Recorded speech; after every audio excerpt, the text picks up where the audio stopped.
देश की धड़कन।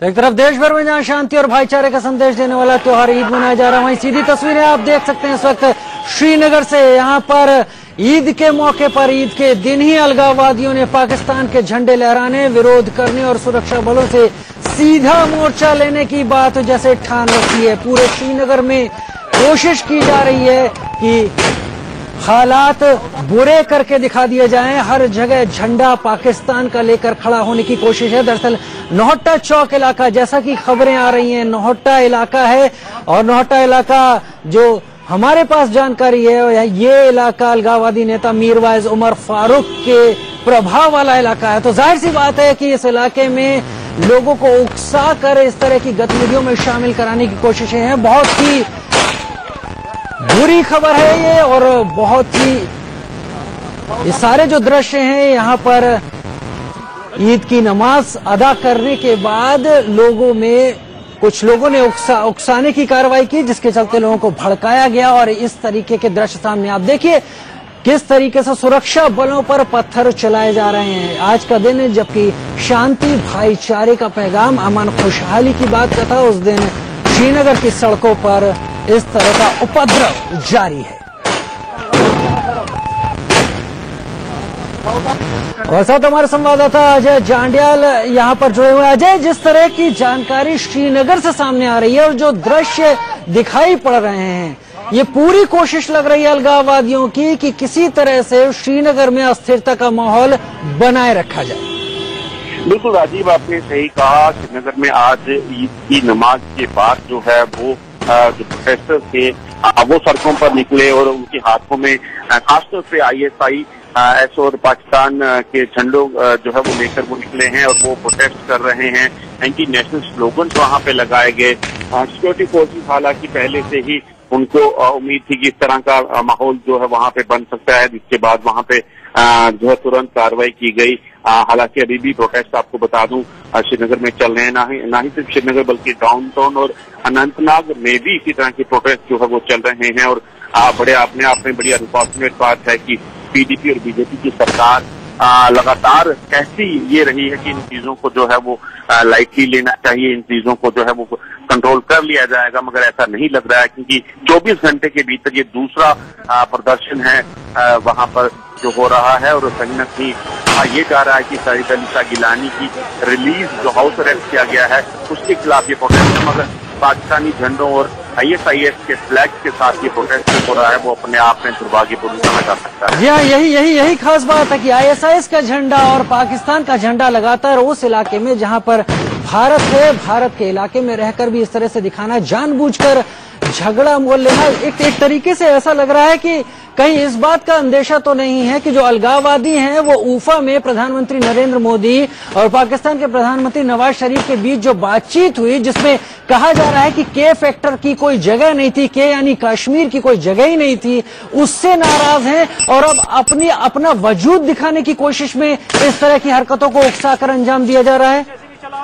बिल्कुल, कहीं ना कहीं कोशिश ये की जाती है ये कि लेवल पे जो है इस चीज को हाईलाइट किया जाए। आपको बता दें कि जब ये जो बातचीत हुई है पाकिस्तानी प्रधानमंत्री और भारत के प्रधानमंत्री के दरमियान, उसमें भी कश्मीर मुद्दे का कोई चर्चा नहीं हुई। उसके बाद सईद अली शाह गिलानी ने नाराजगी जताई थी पाकिस्तान से और इसीलिए वो इफ्तार पार्टी में भी आने को जो है जो पाकिस्तान हाई कमीशन द्वारा दी जानी थी उसमें भी उन्होंने मना कर दिया था। तो ये विरोध जरूर था, मगर सड़कों पे उतरकर जो है आज खासतौर पे ईद के पावन अवसर पर जो है जब लोग घरों से निकलकर अपने रोजे खत्म करके ईद मनाना चाहते थे, सड़कों पे इस तरह के माहौल को बना दिया गया है कि लोग घरों से नहीं निकल पा रहे। यानी अपने फायदे के लिए अलगाववादियों ने लोगों के त्योहार में खलल डाल दिया है और खुद को किसी तरह से अपने को सुप्रीमेसी की हालत में दिखाने के लिए, क्योंकि तमाम मोर्चे पर अलगाववादी पीछे जा रहे थे, उनको जो जनता है वो किनारे कर रही है। और जहां तक हम जानते हैं अजय, श्रीनगर पूरा इस तरीके का नहीं है, कुछ एक पॉकेट्स हैं जहां पर ये अलगाववादी अपना जोर दिखाते हैं और लोगों को बहकाने की कोशिश करते हैं। तो श्रीनगर में अभी पुलिस से क्या जानकारी आपको हासिल हो पा रही है कि जो दृश्य हैं इस पर कंट्रोल पूरी तरह पा लिया गया है? देखिए, हालांकि इस इलाके में जो है वो कंट्रोल किया गया है, मगर अभी भी ये जो यूथ है, जो प्रोटेस्टर्स हैं, ये अलग अलग इलाकों में जो है वो छुपकर पुलिस पर जो है वो पथराव कर रहे हैं। चाहे वो डाउनटाउन का इलाका हो, अनंतनाग से भी इसी तरह की खबरें मिल रही हैं।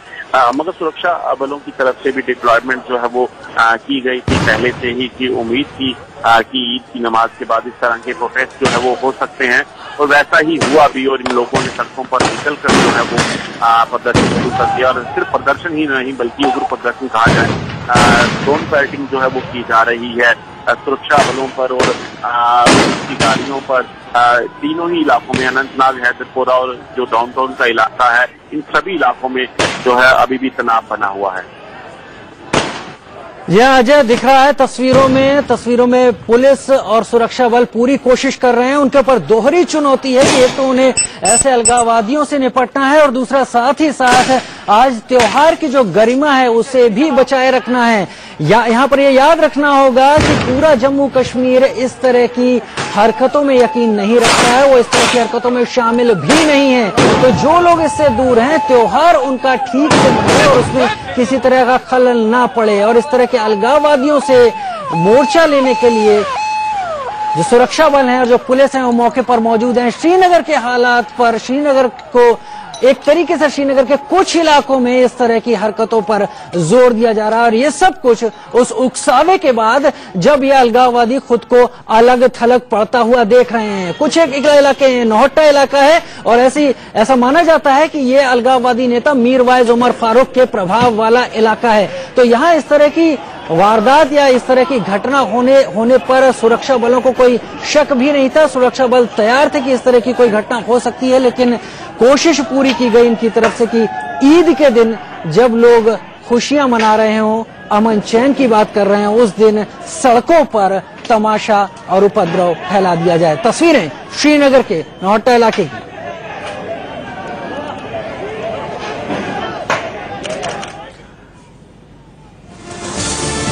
और इस बीच बड़ी खबर आ रही है, खुफिया विभाग ने गृह मंत्रालय को रिपोर्ट सौंपी है।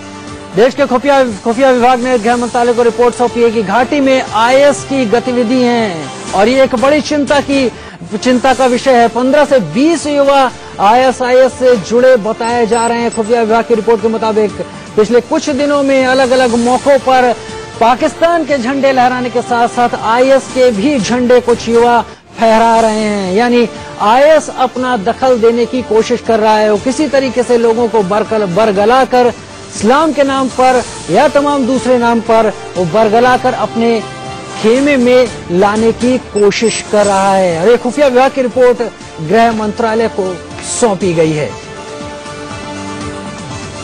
खुफिया विभाग ने आईएस की गतिविधि को बड़ी चिंता की वजह बताया है।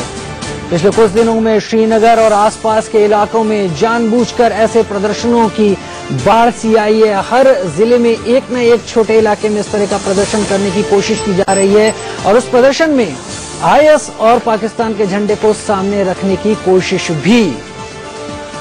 ऐसी गतिविधियों पर खुफिया विभाग ने गृह मंत्रालय को रिपोर्ट सौंपी है, और ये जाहिर किया है कि 15 से 20 युवा इस तरह की गतिविधियों में संलिप्त हैं, जुड़ गए हैं। श्रीनगर की तस्वीरें, इन तस्वीरों के साथ हमें ये यकीन करना होगा, ये याद भी रखना होगा कि पूरा श्रीनगर या पूरा जम्मू कश्मीर ऐसे अलगाववादियों का समर्थन नहीं करता। राकेश, गृह मंत्रालय को जो रिपोर्ट सौंपी गई है, इस रिपोर्ट की गंभीरता किस हद तक ले रहा है गृह मंत्रालय?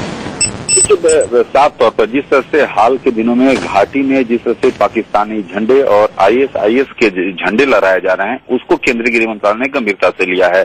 और जिस तरह से कल लहराया गया, उसको लेकर सख्त लहजे में सख्त संदेश दिया गया जम्मू कश्मीर सरकार को। उसके बाद जो आईबी के पास सूचना है, उसके मुताबिक 25 ऐसे युवक हैं जो कि इस तरह की गतिविधि में लिप्त हैं और लोगों को भड़का रहे हैं। तो उन्हें साफ तौर पर जम्मू कश्मीर सरकार को ये संदेश दिया गया है कि ये ठोस कार्रवाई होनी चाहिए। और इंडिया न्यूज से एक्सक्लूसिव बातचीत में राजसभा में नेता प्रतिपक्ष गुलाम नबी आजाद ने साफ तौर पर कहा कि कश्मीर घाटी में जो कुछ हो रहा है उसमें पाकिस्तान का हाथ है और पाकिस्तान को इस तरह की घटनाओं से बाज आना चाहिए। जय राकेश,